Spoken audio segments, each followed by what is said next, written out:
मैं तुम्हें बता के जाना चाहता हूँ, मेरी कौम के जियाले नौजवानों, मेरी कौम बात को गौर से सुनना। तुम उस नबी का कलमा पढ़ते हो जिसने पहली सांस से लेकर के आखिरी सांस तक का तरीका दिया है। अमीर बन जाओ तब कैसे जिंदगी गुजारनी है, ये भी मेरे नबी ने बताई है। गरीब बन जाओ तब कैसे जिंदगी गुजारनी है, ये भी मेरे मुस्तफा ने बताया है। तारीख का ये बाप पलट करके देखो, जब फतेह मक्का में मेरे सरकार आ रहे हैं, जिस सवारी पे बैठे हुए हैं, इतनी गर्दन झुका रखी है सरकार ने कि ऊंट की कोहान पे आका का सर लग रहा है। आज जरा सी दौलत आ जाती है, मारे घमंड के कपड़ों से बाहर हो जाते हो। होश के नाखून लिया करो नौजवानों, ये दौलत आने जाने वाली चीज है। आज मेरे पास है, कल चली जाएगी, कोई गारंटी नहीं है। कल मौत किस हाल में आए कुछ नहीं पता है, इधर आने की जरूरत नहीं है। ये वही मक्का है जहां से मुस्तफा को मजबूरन निकाला गया है। ये वही जमीन है जहां मेरे नबी के रास्ते में कांटे डाले गए, जहां मुस्तफा के गुलामों को सताया गया। मुस्तफा रातों रात सफर करके निकले हैं, 80 दुश्मनों के बीच से, 40 काफिरों के बीच से निकल के आका जा रहे हैं।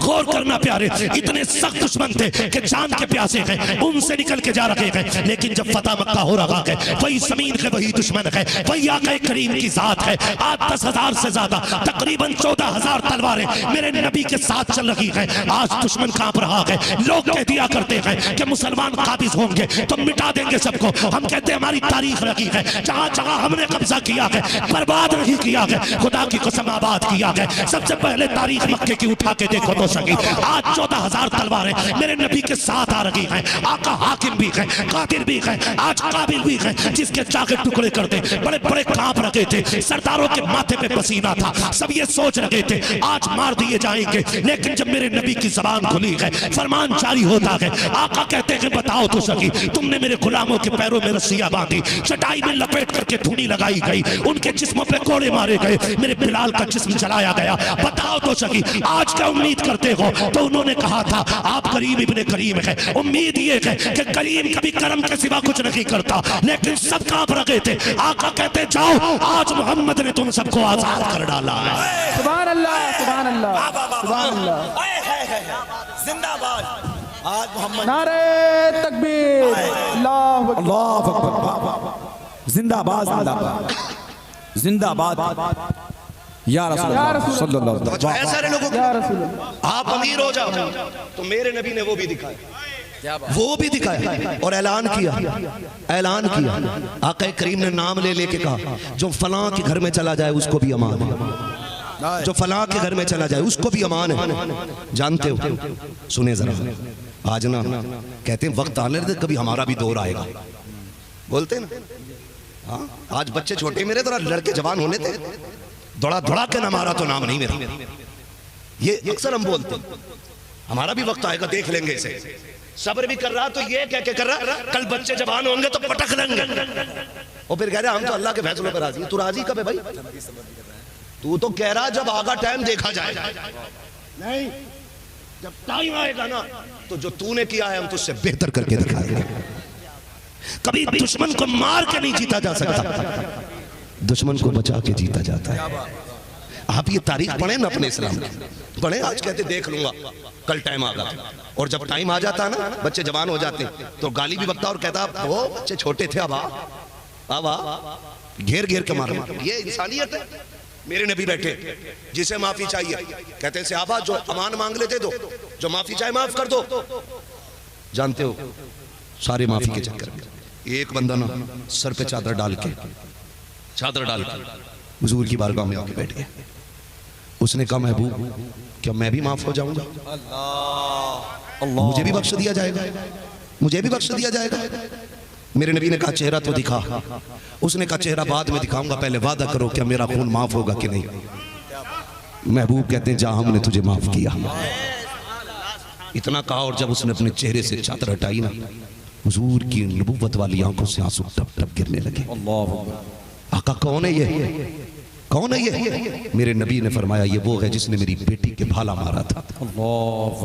यार तुम कहते हो हम माफ नहीं करेंगे, मेरे नबी अपनी बेटी के भाला मारने वाले को माफ करके बता रहे कि ताकतवर वो नहीं जो ताकत होते हुए बदला ले ले, ताकतवर वो होता है जो कब्जा होते हुए भी दुश्मन को माफ करके दिखा दे। ये पावर का दौर दिखाया, पावर का दौर, और गुर्बत का दौर भी मेरे नबी ने दिखाया, गुर्बत का दौर भी दिखाया। मेरे नबी की जिंदगी सभी के लिए, सभी के लिए। आका करीम अपनी जूती खुद सिल रहे बैठे हुए। अल्लाह। उम्मुल मोमिनीन आयशा सिद्दीका कहती महबूब इशारा करें तो फरिश्ते खिदमत के लिए आ जाए। और रब ने हमें आपकी खिदमत के लिए रखा। आप कहे महबूब जूती हम सिल दे, हम सिल दे। मेरे नबी ने कहा नहीं। आका क्यों? फरमाया मैं ये चाहता हूं जब कोई मेरा उम्मती बादशाह बने और तख्त पे बैठे और वो ये कहे कि मैं हुजूर की सुन्नत अदा कर रहा हूँ, तो जूती इसलिए सिल रहा हूँ ताकि कल जूतियां काटने वाला गैरत से सर न झुकाए। जब बादशाह नबी की सुन्नत बताए तो वो भी जूती सिल के कहे मैं भी मदीने वाले की सुन्नत अदा कर रहा हूँ। वाह वाह वाह। मेरे आका ने किसी को महरूम नहीं रखा, किसी को महरूम नहीं रखा। एक एक लम्हा मुस्तफा ने जिंदगी का सिखाया, एक एक लम्हा। अगर गुर्बत आ जाए ना तो हराम की तरफ न बढ़। तेरा रब तो कादिर मुतलक है। या तो यह कह तेरा रब पे भरोसा नहीं, और अगर भरोसा है तो फिर हराम के लुकमे की तरफ क्यों बढ़ा। सुभान अल्लाह। या तो यह कह के तेरा रब तुझे देख नहीं रहा, अगर तेरा ये नजरिया खुदा देख रहा है तो फिर तू ब्याज की तरफ क्यों बढ़ा। तूने शराब क्यों बेची, तूने जुए में हाथ क्यों लगाया, हराम के सिक्के की तरफ तेरा कदम क्यों बढ़ा। अगर गुर्बत आ गई थी, इम्तिहान की घड़ियां थी, तो तुझे लावारिस तो नहीं छोड़ा गया। मेरे नबी ने कहा था लो मैं तुम्हें एक जन्नत में जाने का कार्ड दे के जा रहा हूँ। आका करीम ने 2 रकात नमाज़े हाजत अता की। फरमाया मुसीबत में घिर जाओ, फाके हो जाए, काम न चले तो इधर उधर ठोकरे न खाना, मस्जिद में आना, मुसल्ला बिछाना, 2 रकात नमाज़े हाजत अदा करना, फिर हाथ उठाना। कहते हाथ उठाने में देर होगी, रब को तेरी झोली भरने में देर नहीं हो सकती। या रसूल अल्लाह। नारे रिसालत या रसूल अल्लाह। नारे रिसालत या रसूल अल्लाह। जश्न ईद मिलादुन नबी जिंदाबाद। जश्न ईद मिलादुन नबी जिंदाबाद। नारे तकबीर अल्लाहू अकबर। नारे रिसालत या रसूल अल्लाह। करेंगे इंशाअल्लाह हलाल कमाई की कोशिश, सारे वादा करें इंशाअल्लाह। जब लुक़मे हलाल के होते हैं ना फिर दिल में ईमान का नूर फूटता है। क्या बात। तब दिल में नूर फूटता है ईमान। जब लुक़मे हराम के होते हैं ना तो फिर इंसान तबाह होता चला जाता, बर्बाद हो, फिर उसे दिखता ही कुछ नहीं। बिल्कुल दिखता ही कुछ नहीं। वो किधर चले हम, कहाँ जा रहे हैं। खुदा की कसम आरब की बारगाह। वो दिक्कतें आती हैं, अल्लाह वालों के रास्तों में दिक्कतें आती हैं। नाम सुना होगा आपने, नाम सुना होगा हबीब अजमी। हबीब अजमी इतने बड़े ब्याज के बिजनेसमैन थे, सौदागर थे, इतने बड़े थे कि एक वक्त का खाना भी बिना ब्याज के पैसे के बनता ही नहीं था। समझ गए बात, समझो है ना, थके तो नहीं ना। अभी मेरे पास 15 मिनट का टाइम, सुन ले जरा, अल्लाह करे ये बात दिलों में उतर जाए। एक वक्त का खाना भी बिना ब्याज के पैसे के नहीं बनाते थे, बनता ही नहीं। एक दिन ना आप गए किसी से अपना पैसा वसूल करें, बेवा औरत थी, बहुत गौर से सुनो। अगर गुनाह हो गए तो रब ने तौबा का दरवाजा बंद नहीं किया। कहां गए? ब्याज का पैसा लेने के लिए। जब ब्याज का पैसा लेने गए ना तो औरत बेवा थी। उसने कहा हबीब आज कुछ नहीं है, कुछ दिन की मोहलत दे। कहने लगे कई बार आ गए, आज खाली नहीं जाऊंगा, कुछ है कि नहीं। वो लोग सच्चे थे, उनके मकान कच्चे होते थे लेकिन ईमान के पक्के होते थे। आज जितना पक्का मकान हो रहा है ना उतना ही कच्चा हमारा ईमान हो रहा है ना। उन्होंने कहा ना बताना कुछ है घर में। उसने कहा हबीब कई दिन से बच्चे रो रहे थे गोश्त के लिए, बड़ी मेहनत से मुझे गोश्त का एक टुकड़ा मिला है, बस वही है। कहने लगे वही लाके दे। औरत रोई, हबीब बच्चों पे तरस खा, मेरे बच्चों ने बहुत दिन के बाद गोश्त की सूरत देखी है, खाने देना। गए जबरदस्ती छीना, वो घर लेके आए। बीवी ने कहा हबीब कहाँ से लाए? कहा कि फला औरत के यहाँ गया था, कुछ नहीं मिला, गोश्त का टुकड़ा ही ले आया। बीवी ने रो के कहा हबीब डर अल्लाह से, मुझे डर लगता कहीं रब का अजाब ना आ जाए, कम से कम बेवा पे तो तरस किया होता, उसके बच्चों की हाय ना लग जाए। हबीब अजमी की बीवी कह रही है उसके बच्चों की हाय ना लग जाए। कहा चुप कर, ये मेरा काम है, तेरा नहीं। तू खाना बना, मैं नहाने जा रहा हूँ। आप नहाने के लिए गए, बीवी ने खाना बनने रखा। हबीब अजमी नहा के वापस आए, बीवी से कहा खाना बन गया? कहा अभी देखती हूँ। जब हांडी का ढक्कन खोला ना तब उसमें गोश्त नहीं था, एक एक रेजा रेजा गोश्त का खून बन चुका था। अल्लाह, एक एक रेजा गोश्त का खून बन गया था। तड़प गई औरत। हबीब मैंने कहा था कहीं अल्लाह का अजाब ना आ जाए, देख आज रब का अजाब आ गया है, गोश्त का खून बन गया है, कलेजा धक धक हो गया हबीब का। अब क्या किया जाएगा हबीब, वक्त है तौबा कर ले। अभी गोश्त खून बना है, अभी रगों का खून ठंडा नहीं हुआ है, अभी सांसें चल रही हैं, तौबा का वक्त है, आ जा। हबीब अजमी ने इरादा कर लिया, तौबा करने की नीयत से जा रहे हैं। खुदा की कसम देखो तो सही जब गुजर रहे हैं, बच्चों ने देखा हबीब अजमी जा रहे हैं, कहते हैं बच्चों पीछे हट जाओ, वो देखो इतना बड़ा पापी आ रहा है, अगर इसके पैर की धूल उनके कपड़ों पे लग गई हम सारे जहन्नमी हो जाएंगे। जैसे इतना हबीब ने सुना है चीख निकल जाती है, मेरे मालिक मैं तो तेरा गुनहगार था, कम से कम मखलूक में रुसवा न कर, ए मेरे परवरदिगार इन बच्चों के आगे जलील न कर। रोते जा रहे हैं, वली की बारगाह में गए, सच्चे दिल से तौबा की है, वापस आ रहे हैं। अब वही बच्चे देख के कह रहे हैं हट जाओ, वो देखो हबीब आ रहा है, अब जहन्नमी नहीं है, इसका चेहरा बता रहा है ये जन्नती हो गया है, अब भी रास्ता छोड़ दो।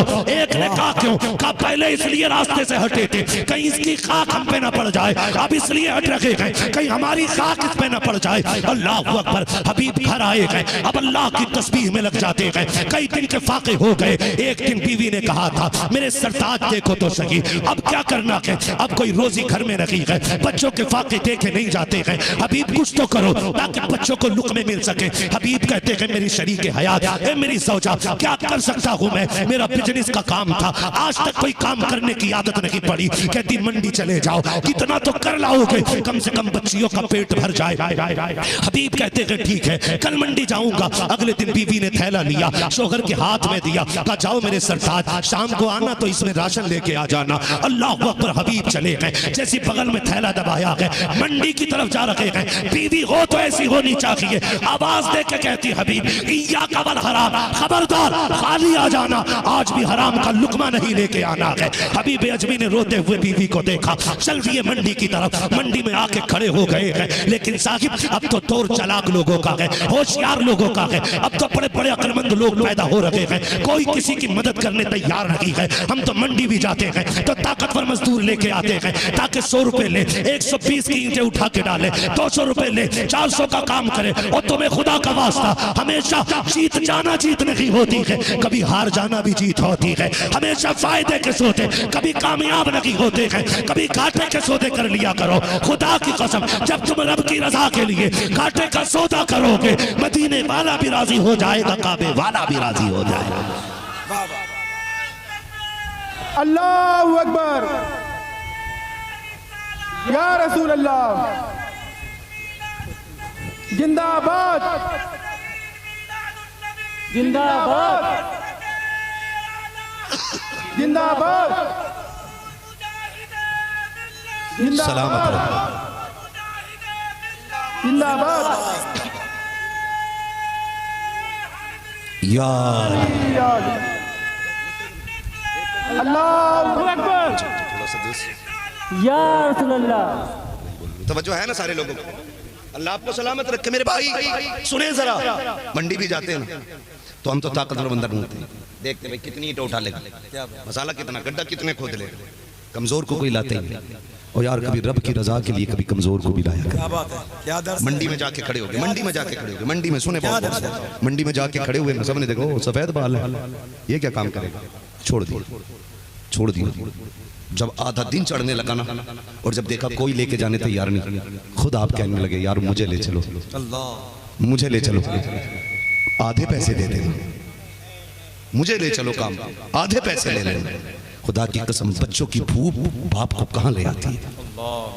मैं एक बात नौजवानों आपसे कहूं, बाप हर तूफान से लड़ जाएगा, हर मुसीबत का सामना कर सकता है, लेकिन बाप भूखे बच्चों का चेहरा नहीं देख सकता है, सुभान अल्लाह, नहीं देख सकता। मैं कभी फिलिस्तीन की तस्वीर देखता हूँ ना, रोना, मैं कहता हूँ हमारे बच्चे की पसंद का खाना ना मिले तो हमारे चेहरे उतर जाते हैं। फिलिस्तीन वालों तुम्हारे ईमान को सलाम, तुम्हारे हौसले और जुर्रत को सलाम, तुम्हारे बच्चे एक एक महीने से फाके हैं और किसी बेगैरत अरब को गैरत नहीं चल रही है। दिल दुखता है।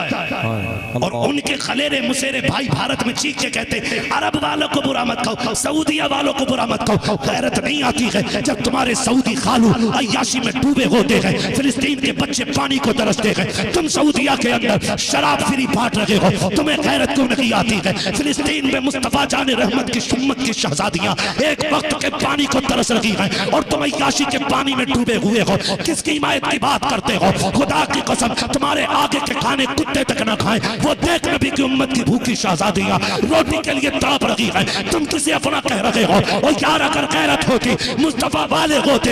आओ मैं कुछ और नहीं कहना चाहता, बस इतना बताना चाहता हूँ, इन सऊदी बदमाशों ने शराब के अड्डे खोले, फिलिस्तीन नहीं देखा, अय्याशी के अड्डे खोले, फिलिस्तीन नहीं देखा, सिनेमा हॉल चालू किया, फिलिस्तीन नहीं देखा, इन्होंने शोरूम खोले ऐसे जिसमें औरतें नंगी जाती हैं। सऊदी अरब के बदमाशों ने फिलिस्तीन के गरीब नहीं देखे, दिल दुखता है हमारा। खुदा की कसम आज अगर सऊदी में उमर फारूक आजम होते, किसी में जुर्रत नहीं थी फिलिस्तीन की तरफ नजर उठा के देख लेता। नारे तकबीर, नारे तकबीर, नारे रिसालत, गाज़ा के मुसलमान, गाज़ा के मुसलमान, भारत के मुसलमान, नारे तकबीर, अल्लाहु अकबर, सुभान अल्लाह। जब हमारी बाबरी मस्जिद का बिल पास होता तो कहते हैं इसमें पहली नमाज पढ़ाने काबे का इमाम आएगा, लात मारते हैं हम ऐसे इमाम को, लात मारते हैं। हम भारत के गरीब मस्जिद की छोटी मोहल्ले के इमाम के पीछे नमाज पढ़ लेंगे, लेकिन किसी हराम खोर के पीछे नमाज नहीं पढ़ेंगे। हाँ, दिल के फपोले जल उठे सीने के दाग से, इस घर को आग लग गई, घर के जरा पैगाम आला हजरत, पैगाम दादी शरिया, मज़हब इस्लाम, कानून इस्लाम। क्या दिल नहीं तड़पते तुम्हारे? वो फिलिस्तीन की बच्ची ने एक बोर्ड उठाया हुआ था और उसमें लिखा था अगर मैं मरूंगी और अब से अपने रब से मिलूंगी ना तो सबसे पहले खाना मांगूंगी। अल्लाह, पेट भर के खा के सोने वालों, अय्याशियों में दौलत लगाने वालों, गैरत क्यों नहीं आती तुम्हें? गैरत क्यों नहीं आती? और बहस यहाँ करते हो कि अगर वो हक पे ना होते तो वहां उनका तसल्लुत क्यों होता? शर्म नहीं आती है? अगर तसल्लुत से हक साबित होता तो एक दिन 360 बुत रखे हुए थे काबे में, क्या बुत वाले हक पे थे? क्या पैगाम? शर्म नहीं आती है? और यार एक बोतल पानी भेज दिया होता तुमने कम से कम, तो कलेजा ठंडा तो होता कि कम से कम इन मुस्लिम हुक्मरानों को गैरत तो आई। शर्म आनी चाहिए, गैरत आनी चाहिए। मरना है सभी को मरना। ओ भाई हम कुछ नहीं कर सकते, हमारे पास कुछ नहीं है करने के लिए, हम इतना कर सकते हैं मुसल्लों पे हाथ उठा कर रब से दुआ कर सकते हैं। खुदा की कसम खा के कहता हूँ, मैं एक गुमान के साथ कह रहा हूँ, हिंदुस्तान का एक भी सुन्नी मुसलमान ऐसा नहीं होगा जिसकी जबान से आज तक फिलिस्तीन के लिए दुआया लफ्ज ना निकला हो, एक भी नहीं होगा। घर सजे ना 12वीं पे मुझे फिलिस्तीन याद आ रहा, घर सजे, गलियां सजी, अल्लाह काश कुछ तो होता, कुछ तो होता यार, कुछ तो होता। वो भाई अल्लाह आपको सलामत रखे। याद रखो भूख बड़ी सख्त चीज है, बड़ी सख्त चीज है। वो किसी घर में फाका था, हालात अल्लाह बेहतर करे। हमारे पास पैसे होते ना हम इतरा के दिखाते लोगों को, इतरा के दिखाते ना यार।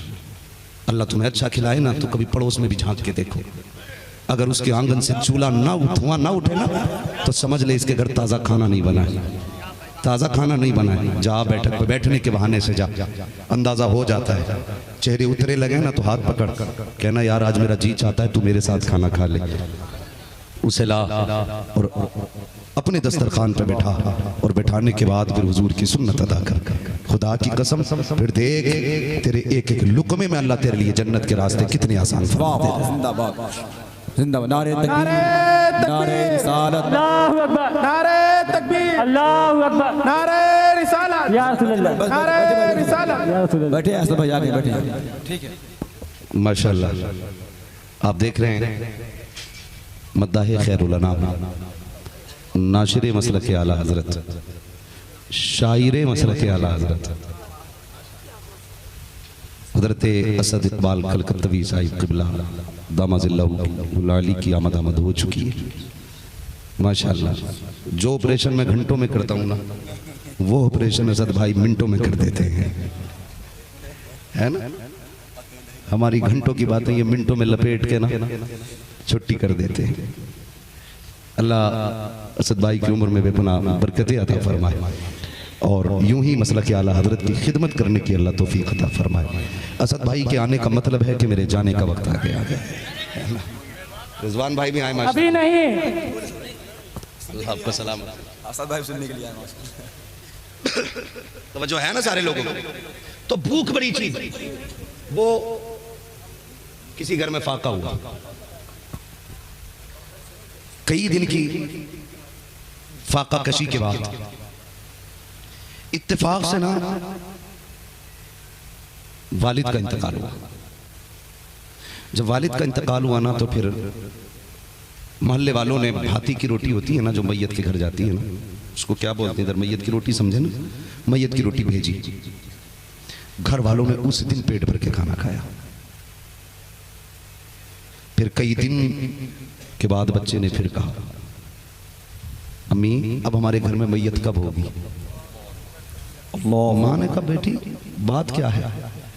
उसने कहा, उस दिन पेट भर के खाना मिला था जब अब्बा का इंतकाल हुआ था, अब फिर कोई जाएगा तो शायद फिर तभी पेट भर के खाना मिले। वो यार ख्याल रखा करो, ख्याल रखा करो सबका। सबसे बड़ा सदका जो है ना, वो भूखों को खाना खिलाने का है। भूखों को खाना, आज सब रो रहे हैं, बरकत नहीं है।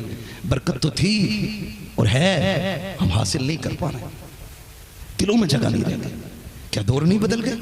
पहले मेहमान आता था तब लोग खाना खाते थे, आज चला जाता है तब लोग खाना खाते हैं। बदलने के तरीके, पहले आगे की रोटी कुत्तों को उठा के डाल देते थे, आज पहले कुत्ता मार के भगाते फिर खाने बैठते। पहले के बुजुर्ग कितने अच्छे थे, टूटे फूटे दाने रख देते थे, दोपहर में सुबह में परिंदों को डालते थे, वो खाते थे, फिर कहते थे शुक्र है रब के मेहमान खा के चले गए। आज है ये हौसले, आज है ये गुंजाइश नहीं ना। आज तो मेरा बस चले तो मैं छीन के खा लूं, ये कंडीशन हमारी। खुदा रहा बदले अपने आप को। तो बच्चों की भूख अभी भी अजमी को ले गई मंडी, किसी ने नहीं लिया। कहने लगे यार ले चलाते दे देना। कहा बाबा ये तेरी उम्र आराम की है, काम की नहीं है। ओ भाई वो क्या कहते हैं, ज्ञान देना, ज्ञान देना एकदम शुरू कर देता। कोई 4 दिन का लौंडा ही क्यों ना हो। क्या वो नहीं जानता कि मेरी कमर अब झुक गई है, मुझे आराम करना चाहिए। तुम बताओगे कि उम्र काम की नहीं है। ओ भाई अगर झुकी उम्र में भी कोई आया मंडी तो सोच मजबूरी ले आई, मजबूरी ले आई। हम तो बड़ी जल्दी में रहते हैं। जब से टिर्री चली है ना, टिर्री यहाँ क्या बोलते हैं, टुक टुक के टिर्री क्या बोलते हैं, टुक टुक पे भी कोई शेर थी, तवज्जो है ना। हाँ तो ये जो जब से टिर्री चली है ना, तो ये वही लोग लेके आए अल्लाह ने जिन्हें गुंजाइश दी। लेकिन आज भी बहुत गरीब लोग पैर वाला रक्षा लेके चलते, देखा होगा तुमने ना, कानपुर लखनऊ पैर वाला रक्षा। तो हम लोग क्या करते, भाई जल्दी जाना, तो रक्षे वाले को हमने नजरअंदाज किया और टुक टुक में बैठ गए। वो भाई 5 मिनट देरी से तो पहुंचेगा ना, ये 10 रुपए उस रक्षे वाले के साथ बैठ के देते। हो सकता है ये भी बच्चों से राशन का वादा करके आया हो। कितने साइकिल रक्षे वाले खाली लौट जाते हैं, लेकिन वक्त बचाने के चक्कर में हम किसी गरीब पे ध्यान नहीं देते। ये छोटे छोटे काम लगते हैं ना, ये बड़े बड़े काम आ जाएंगे, बड़ा काम निकालेंगे। अभी भी अजमी मंडी में खड़े, कोई लेके जाने वाला नहीं। उम्र झुक गई है यार, तेरी उम्र तो नहीं है ना काम करने की। सूरज देखा चढ़ाया, ख्याल आया अब तो कोई लेके नहीं जाएगा। थैले को देखा, बीवी ने दिया था राशन लेके आने, छुपा लिया बगल में। घर नहीं जा सकता, बच्चे इंतजार में हैं। कहाँ जाए, मस्जिद नजर आ गई। मस्जिद में गए और जाके वुजू किया। इतना रोए कि चेहरा तर, दाढ़ी तर। मालिक मुझे किसी ने काम के लायक नहीं समझा, अब मैं बूढ़ा हो गया, अब मैं तेरी भी क्या इबादत करूं, पैर भी कांपते, होठ भी साथ नहीं देते। अब बदन लड़खड़ाता। मालिक जो भी है ना, मैं तेरी घर की नौकरी करूंगा। झाड़ू लगाने लग गए, शाम तक झाड़ू लगाते रहे। ए अल्लाह इतना दे दे मेरे बच्चों का गुजारा हो जाए। शाम तक झाड़ू लगाई, अंधेरा हुआ, घर की तरफ चल दिए। दूर से खड़े होकर देखा बच्चे जाग रहे हैं कि सो रहे हैं। बच्चों को सोता हुआ देखा, दीवारें नीची थी। घर के दरवाजे पे गए, बीवी खड़ी थी, हाथ पकड़ा, सरताज का अंदर लाई है। खुदा की कसम वो कैसी लायक बीवियां थी, कैसी जन्नती औरतें थी। ये नहीं कहा था निकम में खाली आ गया है, कुछ लेके क्यों नहीं आया, मेरा सूट कहां से आएगा, चूड़ी कहां से आएगी। शोहर का चेहरा उतरा हुआ देखा, हाथ पकड़ा, ले आई। लगता है थक गए हो, पैर धुलाए, वुजू कराया, जो चीज फारिग हुए नमाज वहां से लेट गए बिस्तर पे। लेटने के बाद बीवी ने सर में तेल डाला, मालिश करने लगी। कहती सरताज बताओ ना, आज काम पर गए थे, क्या हुआ?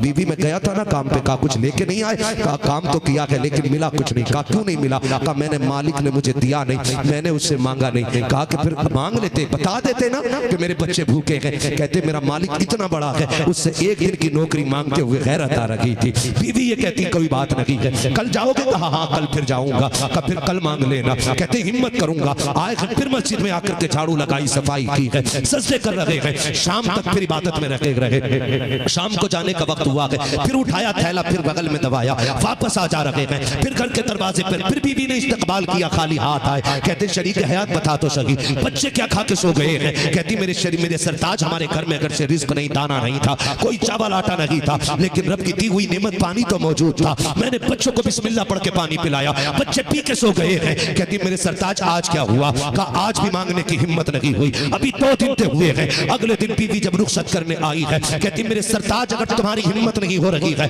तो जाओ अपने मालिक से मेरा नाम लेके कह देना कि मेरी बीवी ने आते आते कह दिया था 3 दिन काम करते हुए हो गए हैं, 1 दिन की नौकरी दे दे ताकि बच्चों को 1 वक्त का खाना मिल जाए। अब जो घर से चले गए रोते हुए हैं, बेकरारी का आलम से तड़पते हुए मस्जिद में आए हैं, मुसल्ला बिछाया के रोते जा रहे हैं। शाम हो गई है, रोते रोते कहते मेरे परवरदिगार आज 3 दिन हो गए हैं, मेरी बीवी ने आते आते कहा था मेरा नाम लेके कह देना। ए मेरे परवरदिगार, कैसे कैसे मैंने 2 दिन बीवी को संभाला है, अगर कोई गलत जुमला उसकी जबान से निकल गया मेरे परवरदिगार बर्दाश्त नहीं होगा, इसलिए कि मैं तुझसे प्यार कर रहा हूँ। अल्लाह अकबर, रोते जा रहे हैं और कहते हैं अल्लाह आज इंतजाम कर दे, आज खाली ना भेजना। कहते हैं आज जो 3रा दिन था, बीवी का चैलेंज था, इधर बेखुदी थी, मैंने खाली थैले को देखा, मैंने समझा खाली थैला लेके जाऊंगा, बच्चों को क्या दिखाऊंगा। कहते मैंने मिट्टी भरी थैले में ताकि खाली ना लगे, कहते उसे लटका के चला, मैंने बेखुदी में चला, कदमों का पता नहीं किधर जा रहे हैं। मैं चलते चलते दरवाजे पे आया, मैं दूर से हर दिन की तरह देखने लगा।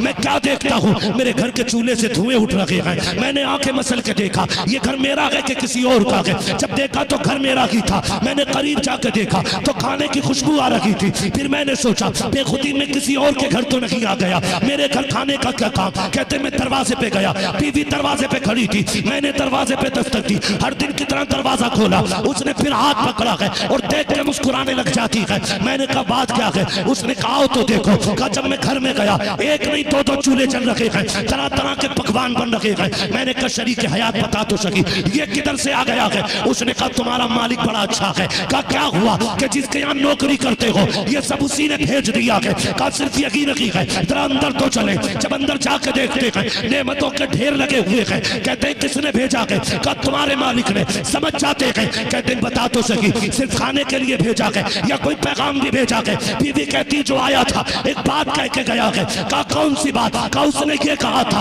अपने शोहर से कह देना तुम मजदूरी में कमी न कर, हम तुझे रिस्क देने में कमी नहीं कर सकते।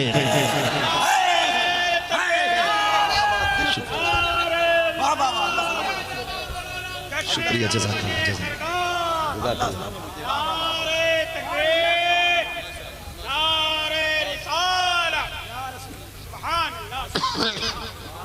हम तो माइल बकरम है, कोई साइल ही नहीं, राह दिखलाए किसे रह रवे मंजिल ही नहीं। ओ भाई तू अपने रब को आवाज दे के तो देख, खुदा की कसम वो इतना देगा कि तेरी नस्लों के गुजारे हो जाएंगे, नस्लों के गुजारे हो जाएंगे। किधर चल रहे हैं हराम के लुक में? आज तक कोई शराबी आबाद हुआ हो तो बताओ, आज तक कोई जुआ खेलने वाला आबाद हुआ हो तो बताओ, आज तक कोई सट्टा लगाने वाला आबाद हुआ हो तो बताओ। आज तुझे कितने हुजूर के दर के फकीर दिखाऊं जिन्होंने बादशाहों पे हुकूमत की है। डॉक्टर इकबाल की बात याद रखना, की मोहम्मद से वफा तूने तो हम तेरे हैं, ये जहां चीज है क्या लो हो सारे नहीं बोल रहे, थक गए कि मैं खत्म कर लूं। जरा कह दे या रसूल अल्लाह। बचेंगे ना हराम से इंशाअल्लाह? नहीं जाएंगे। हमारा रब जिंदा है, हमारा रब जिंदा, वो कादिर है, वो देखता भी है, सुनता भी है और देता भी है। हम अकीदे मजबूत रखें और उससे मांगे। वो भाई याद रखिए, रिजल्ट आने के बाद इनाम दिया जाता है। सब्र करें आप, फिर उसका रिजल्ट आएगा, फिर अल्लाह उसका इनाम अता करेगा। लोग कहते हैं वो करबला में इमाम हुसैन शहीद हो गए, अल्लाह साथ था तो शहीद क्यों हुए? मैंने कहा जानता नहीं, बिना इम्तिहान के इतनी आसानी से बुलंदियां तो नहीं मिलती।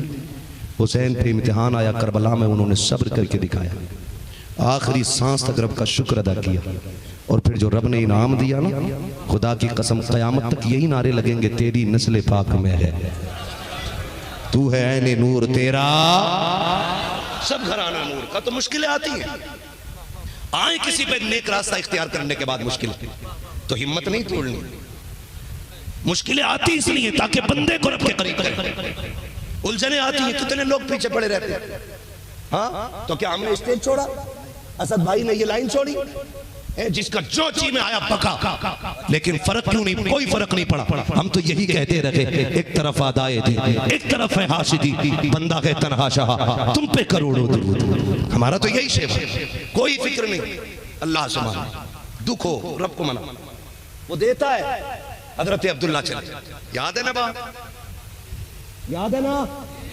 हजरत अब्दुल्ला शरीक याद प्रदेश जा रहा, हमारे तीसरा मिंबर आने वाला है, कुछ करना चाहिए।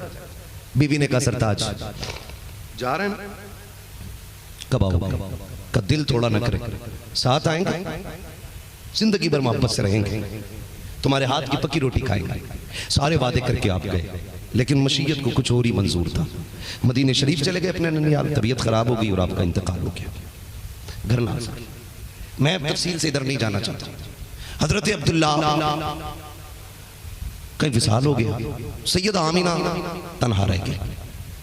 3 महीने का अरसा गुजरा, 3 महीने का। हुजूर माँ के शिकम में आए, फरमाती जब चौथा महीना आया ना, मैं तो अपने अब्दुल्ला के गम में रोती रहती थी, दिन को भी रोना, रात को भी रोना। मैं एक बात कहूँ ना, मेरी बहनें सुने, मेरी माँ भी सुने, मेरी बेटियां भी सुने, कान खोल के सुने। ये जो रियल लाइफ है ना, रियल लाइफ जिसे हम नाटक कहते हैं, ड्रामे है ना, अम्मा नमाज के इंतजार में इतनी डट के नहीं बैठेगी जितना सीरियल के इंतजार में बैठी रहती है। अंधेली को दिखता कुछ नहीं, टाइम नहीं जानती, लल्ला क्या बज गए। अम्मा क्यों परेशान है? सीरियल आ गया ना सास बहू वाला, वो देख लो। ऐसे ऐसे सीरियल बेड़े तबाह कर दिए सीरियलों ने, घरों को गलत कर दी जिंदगी। सीरियल देखना, वो आ रहा है ना सास बहू, वो चल रहा है, वो नाटक देख रहे। इससे कहते कुरान पढ़, तो कहती टिकता नहीं। इतना मोटा चश्मा लगा के इसे कुरान नहीं दिखता, और दूर बैठ के बैठी, पूरे घर की सदर बन के बैठती है टीवी के आगे। सही कह रहा हूँ सब भाई? हाँ।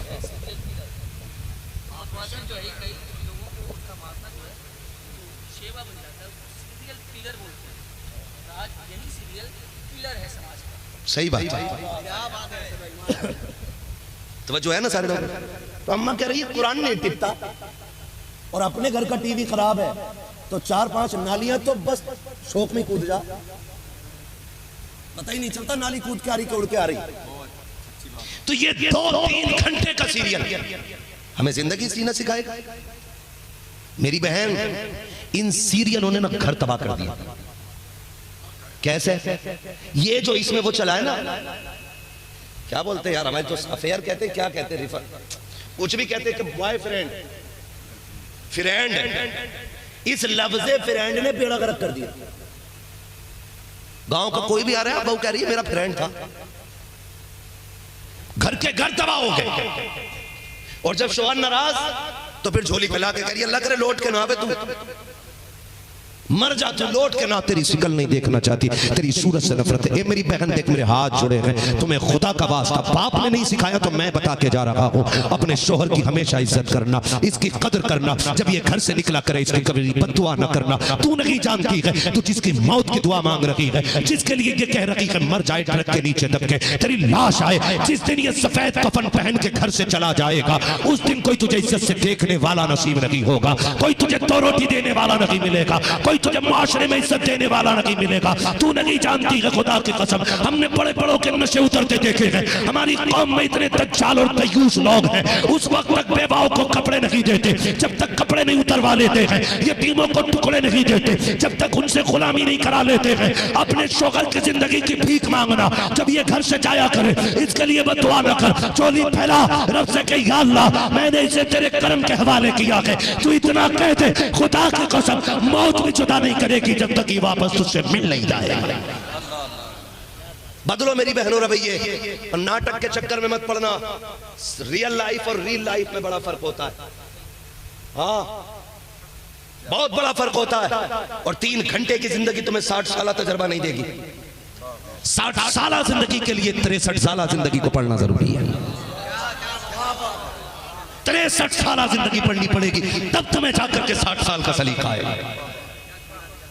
हाँ ओ भाई बदलो, हुजूर के किरदार को अपनाओ। हजरत अब्दुल्ला गए, 3 महीने का अरसा हुआ है, हुजूर माँ के शिकम में आए हैं। 3 महीने के अरसे के बाद 4था महीना जैसी आया है, हजरत आमीना फरमाती मैं रोते रोते सो गई। मेरे ख्वाब में हसीन माजबीन बुजुर्ग आए, मुझसे आके कहने लगे आमीना मुबारक हो। मैंने कहा मेरा सरताज चला गया, मेरा शोहर चला गया, जिंदगी की खुशियां खत्म हो गई, आप मुबारक किस बात की देने आए हैं? कहने लगे आमीना मैं इस बात की मुबारकबाद देने आया हूँ कि तू नबियों के इमाम की माँ बनने वाली है, नबियों के इमाम की माँ बनने वाली है। अब बताए ना कौन है आप? मुस्कुरा के कहा मुझे नहीं पहचाना, मुझे आदम सफीउल्लाह कहा जाता है, मैं मुबारकबाद देने आया हूँ। सैयदा आमीना कहती जिस दिन वो मुबारकबाद की पहली खुशखबरी आई ना, उसी दिन अगले दिन मैंने देखा मेरे माथे पे पसीना आया, मैंने दुपट्टे से साफ किया, मुश्क की तरह पसीने से खुशबू आ रही थी। मैं यही रुक के कहना चाहता हूँ जो कहते हैं मिलाद मनाना शिर्क है, बता तो सही ये पसीने में खुशबू कौन पैदा कर रहा है? मुबारकबादी कौन देने आ रहा है? किसने हजरत आमीना को इतनी इज्जत बख्शी है कि नबी मुबारकबाद देने के लिए आ रहे हैं? और बगैर तो ईमान का हिफाजत करो अपनी,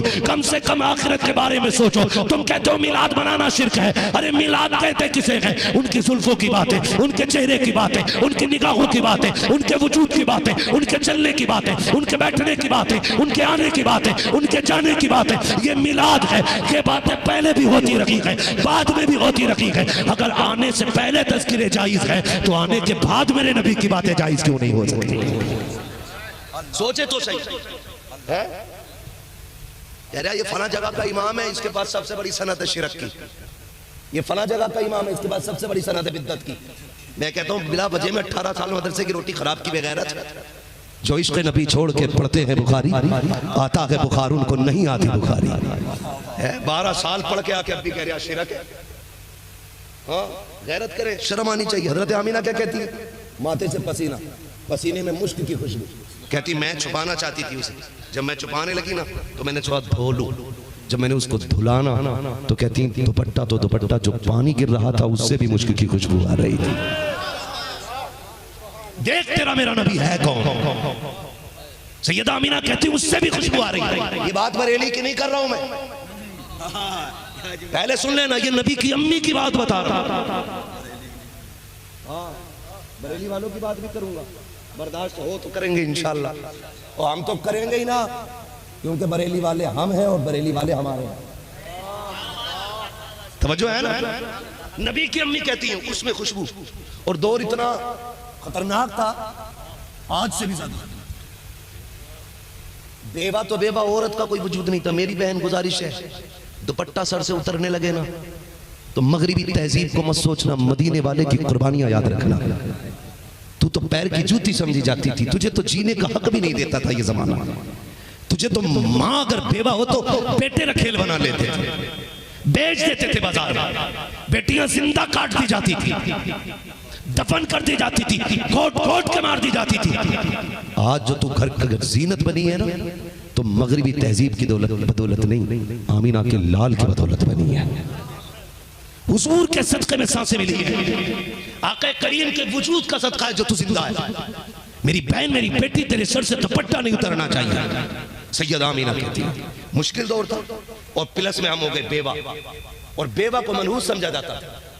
मैं तो चैलेंज करता हूं जो इस्लाम को बोलते हैं ना, मैं कहता हूं कि सुने, दुनिया की तारीख पढ़ लें, जब बेवा को शौहर की चिता पे जिंदा जलाया जाता था ना तो फिर मेरे नबी ने हजरत खदीजा से निकाह करके जमाने को बताया था बेवियां बेवाएं जलाने के लिए नहीं होती हैं, बेवाएं सीने से लगाने के लिए हुआ करती।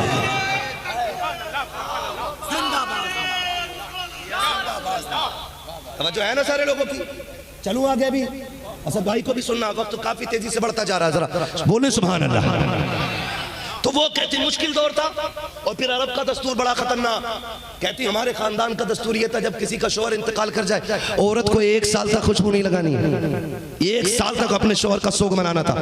कहती फिर ये दिन मेरे पे आए, खुशबू नहीं लगाना ये भी उस सोग में शामिल था। मैं डरने लगी ये खुशबू कोई सूंघ ना ले, अगर सूंघा तो मेरे ऊपर तरह तरह की उंगलियां उठेंगी। कहने लगी जैसे दिन बढ़ते गए वैसे मेरे ढंग भी बदलते गए, रंग भी बदलते गए। कहते पहले सिर्फ पसीने से खुशबू, जब दिन बढ़ते चले गए मेरे आंगन में खुशबू फैलने लग गई, फिर आंगन से दीवारें पार की, मक्के की गलियों में खुशबू फैलने लगी, लोगों को मेरी खुशबू घर के बाहर महसूस होने लगी। अब्दुल मुत्तलिब एक दिन खाने काबा का तवाफ कर रहे, किसी ने कहा अब्दुल मुत्तलिब सुनो, काबे के मुतवल्ली हो, कहा हाँ, बड़े बड़े सरदारों में हिम्मत नहीं होती आपसे बात करें। कहा फिर का एक बात कहने के लिए आए हैं, जान बख्शी हो, कहा क्या बात है। कहा बताओ क्या ये दस्तूर नहीं है कि अरब में किसी का शौहर इंतकाल कर जाए तो औरत को 1 साल तक खुशबू नहीं लगानी है। कहा हाँ ये दस्तूर है। कहा फिर ये दस्तूर का पालन तुम्हारे घर क्यों नहीं हो रहा है। कहा कहना क्या चाहते हो। कहा तुम्हारे बेटे अब्दुल्ला की जो बीवी है वो खुशबू लगाती है। इतना सुनना था, चेहरा सर्द बदन सर्द, आंखों में सुर्खी आ गई, दौड़े दौड़े घर आए, अपनी बीवी हजरत फातिमा मेरे नबी की दादी से कहते फातिमा कहा क्या। कहा आमिना से जाके पूछो खुशबू क्यों लगाती है। कहा मुझ में हिम्मत नहीं है, खुद जाके पूछ लो। कहा क्यों। कहा एक दिन मैंने पूछना चाहा था, उसकी निगाह उठी, एक नूर निकला,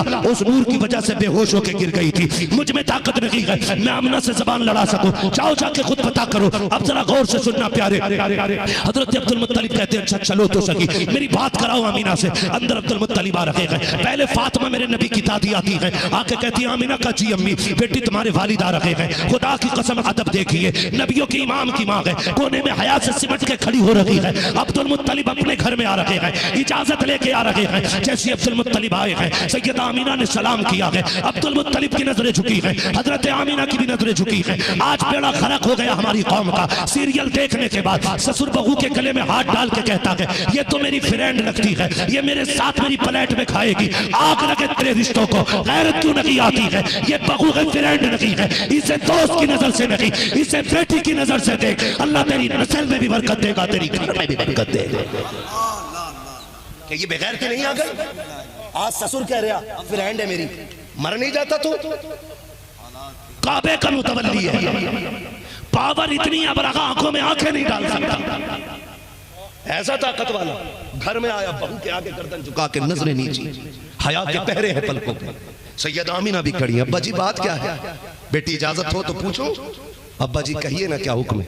बेटी एक शिकायत है, लफ्ज़ शिकायत आया, कहने लगी अब्बा एक एक कदम फूक फूक के रखा, आज तक आमिना ने कोई ऐसा काम नहीं किया जिसकी वजह से खानदान कुरैश पे कोई उंगली उठा सके। बेटी जरा सोच के बोलो। हाँ अब्बा जी मैंने कोई काम ऐसा नहीं किया। कहा बेटी फिर बता, क्या तुझे मेरे अब्दुल्ला की जुदाई का गम नहीं। इतना सुनना था, चीख निकली मेरे नबी की अम्मी की। कहने लगी अब्बा जब से अब्दुल्ला गए हैं आमिना की जिंदगी में अंधेरा हो गया, क्या बताऊं, रात भी रोना दिन भी रोना है, सुबह भी रोना शाम भी रोना है। जिसका कोई काला गोरा चला जाता है वो तड़पता है, मेरा तो अरब का यूसुफ चला गया है, मेरा तो यूसुफ चला गया है। अब्बा जी जब लाल की याद आती है ना तो फिर अब्दुल्ला की याद में खो जाती हूँ। आपसे किसने कहा मुझे अब्दुल्ला का गम नहीं है। कहा बेटी अगर गम है तो बता फिर खुशबू क्यों लगाती है। कहा कौन लगाता खुशबू। कहा तुम। कहा किसने कहा। कहा मैंने पूरा मक्का बातें कर रहा है। रोने लगी अब्बा जी मैंने कोई खुशबू नहीं लगाई। कहा अगर खुशबू नहीं लगाई तो ये पूरे मोहल्ले में महक कैसी आ रही है। कहती अब्बा जी एक राज था मेरे सीने में, एक दर्द था, मैं तो छुपाना चाहती थी, लेकिन आज आप पूछ रहे हैं ना तो आपकी नाराजगी की डर से आपको बता रही हूँ। कहा बेटी क्या बात है। कहा मैं कोई खुशबू नहीं लगाती हूँ, कोई इत्र नहीं लगाती हूँ, बल्कि हकीकत ये है जब से आपके बेटे अब्दुल्ला की अमानत मेरे शिकम में आई है अब्बा मैं जिन गलियों से गुजरती हूँ वो गलियां महकने लग जाया। ये मिलाद नहीं तो और क्या, गलियां महक जाती हैं। अब्बा खुश। कहने लगे बेटी और बताओ कुछ और भी देखा। बताऊं क्या देखा सुनेंगे और जरा कहते हैं या रसूल अल्लाह। या रसूल अल्लाह। सारे मिलाद वाले बैठे हैं ना, मिलाद वाले तो फिर शर्माना कैसा है। बोले जरा या रसूल अल्लाह। या रसूल अल्लाह। अल्लाह आपको सलामत रखे। तवज्जो है सारे लोगों की। बेटी बताओ ना और क्या। अब्बा बताऊं मैं जा रही थी ना, आंगन में एक कंकर पड़ा था, मैंने सोचा कहीं ये चुभ ना जाए, मैंने उठाया फेंकने के लिए। कहती जब मैंने छुआ तो मोम की तरह बहने लग गया। जब वो बहा ना मेरे मुंह से ये जुमला निकला, इस कंकर को क्या हुआ कि ये बह रहा है, इतना छोटा सा कंकर। तो कहती है अब्बा वो कंकर पलट के मुझसे बोलने लग गया। बोलने लग गया। आमीना क्या कहा? अब्बा वो ये कह रहा था, आमीना अभी तो छोटे छोटे पिघल रखे हैं, यार को आने तो दे, देखना मक्के के बड़े बड़े पिघलने लग जाएंगे। हाँ, कहना देखना बड़े बड़े पिघलने लग जाएंगे। मिलाद की बहुत सारी बातें सैयदा आमीना फरमाती, मैंने और भी बहुत सी बरकतें देखी, हुजूर की बहुत सी बरकतें, बहुत सी बरकतें। कहती हैं अब्बा जी आप तो हरम शरीफ चले जाते हो, लोगों को पानी पिलाते हो, मैं घर रह जाती हूँ। अब्बा बताऊँ? कहा हाँ बेटी, और बताना। कहा कि जब पानी नहीं होता ना, अम्मा फातिमा मुझसे कहती आमना ये ले पानी का बर्तन और कुएं से पानी भर के ला। कहती अब्बा मैं जाती हूँ तो मक्के की लड़कियाँ इंतजार में खड़ी रहती हैं। बेटी क्यों खड़ी होती है? कहा कि जब मैं चली जाती हूँ तो उन्हें डोल रस्सी का काम नहीं रहता है। कहा बेटी क्यों? कहा जब कुएं के किनारे खड़ी होती हूँ पानी किनारे पे आके खड़ा हो जाता है और बिना रस्सी के पानी अब्बा पानी भर लिया करती है। कहा बेटी कब तक? कहा जब तक खड़ी रहती हूँ पानी किनारे पर। अदान असद भाई से पढ़वाइएगा, मेरा गला ना नहीं बस सुन लेना।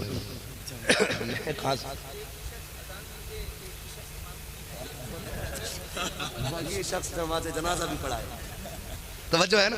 अल्लाह आपकी मोहब्बतों को सलामत रखे, इंशाल्लाह कोई ना कोई पढ़ी देगा। ये सब हुजूर की उम्मत के मुअज्जिन ही बैठे हुए हैं, कोई मसला नहीं है। जरा कह दे सुभान अल्लाह। चलूं आगे बात बता दूं पूरी। कहती है अब्बा मैं जाती हूँ ना तो किसी को डोल रस्सी की जरूरत नहीं पड़ती। कहा बेटी क्यों? कहा इसलिए कि जब मैं खड़ी हो जाती हूँ पानी किनारे पे आके खड़ा हो जाता है। कहा कब तक? कब जब तक रहती हूँ पानी किनारे पर रहता है। अब्बा जब सब बर्तन भर लेती है फिर मैं भरती हूँ। कहा ताज्जुब की बात यह कि मेरे बर्तन का वजन पानी का वजन, और जब मैं उठा के कमर पर रखती हूँ तो ऐसा लगता है जैसे किसी ने सर पे उठा के रख लिया है। अब्बा मुझे वजन नहीं लगता। और कहा जब आने लगती हूँ तो अब्बा ये दरख्त बड़े बड़े गिरने लग जाते हैं, छोटे छोटे पौधे भी गिरते हैं और ये कंकर पत्थर सारे बोलते हैं। अब्बा दरिया का पानी भी बोलता, कुएं का पानी भी बोलता। बेटी क्या कहता है? अब्बा जब मैं आती हूँ तो पत्थर कंकर दरख्त पौधे और कुएं का पानी सारे बोल के कहते हैं अस्सलातु वस्सलामु अलैका या उम्म रसूलिल्लाह, ए नबी की माँ तुझ पर भी सलाम हो और तेरे आने वाले बेटे मोहम्मद पर भी सलाम। अब रुक के यही एक बात कह के बात खत्म करूं, रुक के जरा तवज्जो करें। मुझे एक बात बताइए, ये मनहूस कौम कहती है कि उन्हें 40 साल के बाद पता चला था हम नबी हैं। क्या कहते हैं? 40 साल के बाद पता चला था नबी। वो बेगैरत की औलाद, बेगैरत बिन बगैरत। तेरा कान खोल के सुन, पत्थरों को पता है आमीना के शिकम में कौन है, और जो आमीना के शिकम में था उसे नहीं पता कि मैं नबी हूं कि नहीं। सोचो तो सही, कंकरों को पता है कि नबियों के इमाम की मां, दरागा कुआं पानी सबको पता है ये नबियों के इमाम की मां, और नबियों के इमाम को पता नहीं मैं नबी। ये तेरा कीदा होगा। हाँ वक्त है, टाइम है, अब भी आ जा और इतना कह दे मैं मुजरिम हुआ का मुझे साथ ले लो कि रस्ते में है जा बजा जाने वाला। शर्म नहीं आती? अपने अब्बा कह रहा मेरे अब्बा को ना मेराज हुई थी, क्या चिल्ले में गए थे तो हुजूर ख्वाब में आए थे, तेरा बाप 40 दिन धोती उठा के घूमा फिरे तो हुजूर दिखाई दे जाते। शर्म नहीं आती तुझे? मेरे अब्बा मांगे और हुजूर की बात आए बेगैरत तो कहते नहीं हमारी तरह, तू अपने अब्बा की तरह नहीं हो सकता, मेरे मुस्तफा की तरह हो जाएगा। मेरे इमाम ने क्या गलत कहा? सच्ची तो कहा है। और तुम पर मेरे आका की इनायत न सकी, नजदियो कलमा पढ़ाने का भी आसान गया, कम से कम कलमे की वजह से झंडा लगा ले। शर्म नहीं आती? तवज्जो है सारे लोगों की? हाँ पत्थरों को पता ये कौन आने वाला है, और फिर नबियों के ये कहते हैं कि हमारी तरह ये पैदा हो तो बदबू पूरे मोहल्ले में, पूरा घर लीपा पोता जाता कि ये आए इनके आने के 40 दिन बाद मेरे हुजूर आए। सैयद आमीना फरमाती है फिर वो रात आई जिस रात में मेरा लाल आने वाला है, उस रात को सुन्नी 12वीं शब कहते हैं। कहती हूँ उस दिन मुझे बड़ा एहसास था अपने शोहर की जुदाई का। 1 मिनट बचा है, क्या इंसाफ करूं मौजू के साथ। मसला यह है हमारे असद भाई के साथ तो फरमाइशें लगी रहती हैं, मैं वो आदमी हूँ भाई मेरे आने से पहले 15-20 फरमाइशें होती कि इस पे भी बोलना, इस पे भी बोलना, इस पे भी बोलना। एक हंगामा मैशर हो तो भूलूं उसको, सैकड़ों बातों का रह रह के ख्याल आता है। 1.5 घंटा बोलते हुए हो गया है, अभी 1-2 मौजू पे बात हुई है, मुकम्मल उस पे भी नहीं कर पाया क्योंकि वक्त कम था। इंशाअल्लाह जिंदगी रहेगी ना तो फिर बात पूरी करेंगे। बस मैं आखिरी बात करके बात खत्म करने लगा हूँ, जरा कह दे सुभान अल्लाह। सुभान अल्लाह। फ्री में जन्नत चाहिए नहीं ना, वो सर कटाने पड़ते हैं यार तब जन्नत मिलती है। तुम सुभान अल्लाह कहते हुए भी डर रहे हो, बोलो जरा सुभान अल्लाह। सुभान अल्लाह। अल्लाह आपको सलामत रखे। बस तवज्जो है ना सारे लोगों। फरमाती आज ना जब 12वीं शब आई तो मुझे आज मेरे शौहर की याद आ रही थी। कहती मेरे घर में अंधेरा, अकेली कोई था भी नहीं। मैं सोच रही थी काश अब्दुल्ला होते ना, आज अकेली नहीं होती। जैसे विलादत के वक्त औरतों के पास कुछ औरतें आ जाती हैं उनकी मदद के लिए, हिम्मत के लिए। सैयदा आमिना कहती मैं सोच रही थी काश अब्दुल्ला होते ना तो आज ही चिराग भी जलता, अंधेरा नहीं होता, और मक्के की खानदान कुरैश की 5-6 औरतें मेरे पास होती, मैं तनहा नहीं होती। कहती इस ख्याल का आना था। कहती अचानक मेरे घर की दीवार फटी, फदखला सलासुन निस्वा, 3 औरतें मेरे घर में आ गई। कहती कद उनके खजूर बराबर थे, चांद जैसे उनके चेहरे चमक रहे थे।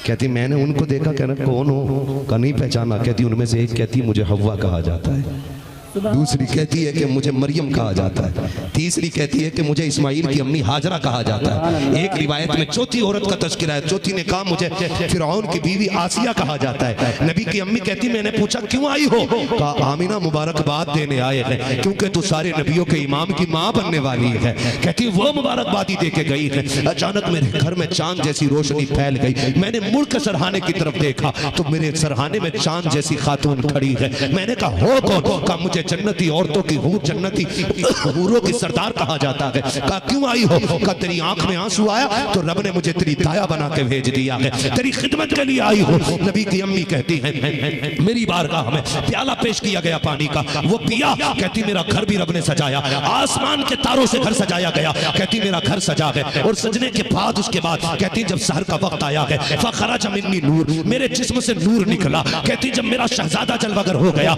मेरे जी में आया, देखो मेरे लाल की आंखें कैसी हैं, उसकी जुल्फें कैसी हैं, उसके नाक कान कैसे हैं। हर माँ चाहती है अपने बच्चे को देखे। सैयदा आमीना कहती है मैंने भी देखना चाहा, आओ सड़ो आके देखो, तुम पैदा हो बदबू आती है, मेरा नबी जलवगर हो रहा है। इमाम अहमद रजा ने नहीं, नबी की अम्मी कहती है जब मेरी नजर पड़ी, मेरी पहली नजर बेटे के चेहरे पे पड़ी, क्या देखती हूँ, मेरे लाल की आंखों में सुरमा लगा हुआ है। जब मैंने चेहरे को देखा आंखों में सुरमा है, बालों में तेल लगा हुआ है। फरमाती कंगा किए हुए तशरीफ लाए हैं, गुस्ल करके आ रहे हैं, मखतूनन खतना शुदा है, मकसूरन नाफ कटा हुआ है, मुअत्तरन इतने खुशबूदार थे कि मक्के की सारी गलियां महकने लग गई हैं।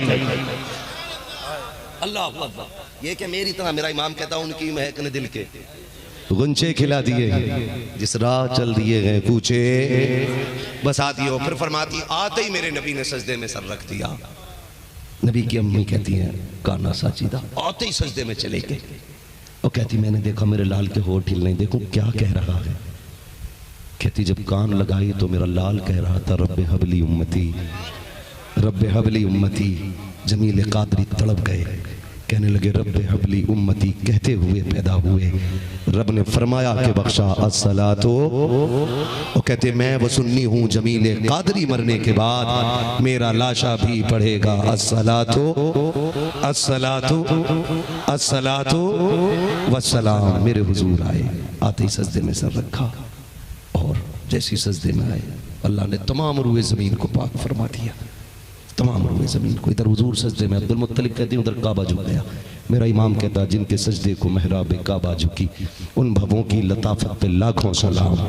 और मेरे इमाम ने अगली बात ही ख़त्म कर दी, क्यों झुका काबा, क्यों कहते हैं सुनो हाजियो आओ शहनशाह का रोज़ा देखो, काबा तो देख चुके काबे का, काबे का काबा देखो, हश्र तक डालेंगे हम पैदाइशे मौला की धूम, मिसले फारस नजद के किले गिराते जाएंगे।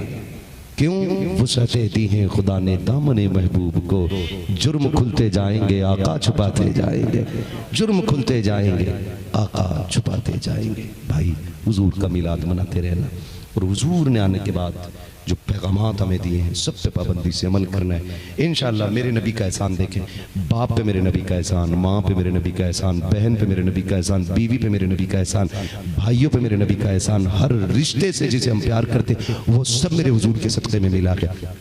कैसे कैसे इंशाअल्लाह ज़िंदगी रहेगी ना तो फिर कभी आना होगा, इससे आगे इंशाअल्लाह बयान करेंगे। फरमाया गया वमा अरसलनाका इल्ला, ए महबूब हमने आपको सारे जहान के लिए रहमत बना करके भेजा। हुजूर अपनों के लिए भी रहमत बन के आए, हुजूर परायों के लिए भी रहमत बन करके आए हैं, हुजूर सबके लिए रहमत बन करके आए हैं। मैं तो कहता हूँ हर कौम को मेरे नबी की आमद पे झंडा लगाना चाहिए, क्योंकि हर कौम पे आमीना के लाल का एहसान है, हर कौम पे आमीना के लाल का एहसान है। मौला करीम हमें हुजूर से सच्ची मोहब्बत करने की तौफीक अता फरमाए, और मदीने वाले के दिए हुए तरीक़े और उसूल पे हमें चलने की तौफीक अता फरमाए। अल्लाह मुश्किल में हमें अपनी राह दिखाए, आफत में हमें अपनी याद का रास्ता अता फरमाए। अल्लाह हम सब की पेशानियों में सजदों की तड़प पैदा फरमा। मौला जब तक जिंदा रहे तेरे महबूब के सच्चे गुलाम बन के जिंदा रहे। जो लोग मेरे भाई दूर दराज से अहबाब चल करके आए हैं, खड़े होकर मेरे भाइयों ने बातें सुनी है, अल्लाह सबको उनकी मेहनत का सिला अता फरमाए और उनकी मेहनत के सिले में अल्लाह उनके माँ बाप को भी इसका सिला अता फरमाए। मौला करीम हमारी हाजिरी अपनी बारगाह में कबूल फरमाए व जो हुए गलत उनको माफ़ फरमाए। रब्बे कायनात जिंदगी ने दिया साथ, फिर होगी मुलाकात, चमन रहा फूल खिलेंगे, जिंदगी रही फिर मिलेंगे, मुसाफिर हम भी मुसाफिर हो तुम भी, किसी मोड़ पर फिर मुलाकात होगी। फकीरान आए सदा कर चले, सदा खुश रहो ये दुआ कर चले। सारे लोग कलमा शरीफ पढ़ लीजिए, ला इलाहा। मेरे भाई अल्लाह आपको सलामत रखे। बड़ी मोहब्बतों से आपने सुना है, खुदा की कसम मैं देख रहा हूँ एक बंदा भी उठ के नहीं गया था बीच में, एक बंदा भी। और उठ के जा कैसे सकता है? मैं अक्सर कहता हूँ अजमेर वाले के बैठाए ऊँट नहीं उठ सकते, मदीने वाले के बैठाए गुलाम कैसे उठ के जा सकते हैं।